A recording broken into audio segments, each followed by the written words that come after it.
So, Ann, last time we talked, we were also talking about the John Deere MOU. We also think that legislation is necessary. So when we look at what John Deere did, the owners of Deere tractors have had hard time for a long time in getting their tractors repaired. They have had to bring the tractors back to the stores, back to the dealerships, and as we can all imagine, that is very difficult. This is part and parcel of this whole repair access issue overall.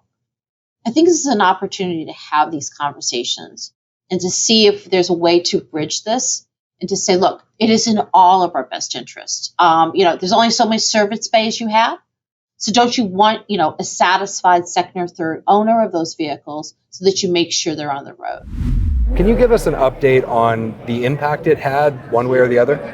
Well, it's interesting because some of the members of Congress, particularly a couple members in the Senate, who were very, very worried about their farmers, have really kind of backed off the issue. So we're going to have to go back to them, and we have been trying to talk to them about it's not just the tractor that might be in the field, it's also the trucks that are in the driveway, in their back, in their backyard, et cetera, in their barn. So we need to go back and do that overall. We haven't heard a lot of, response to how it's working for the agriculture community, but it hasn't helped us at all. Okay. The same issues apply. We need to make sure that we have enforcement.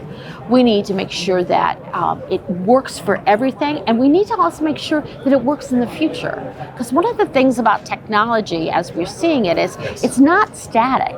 It's not just what's on vehicles right now. We need to make this for 5 years from now and 10 years from now and create a system that does that. The John Deere MOU just does not do the trick.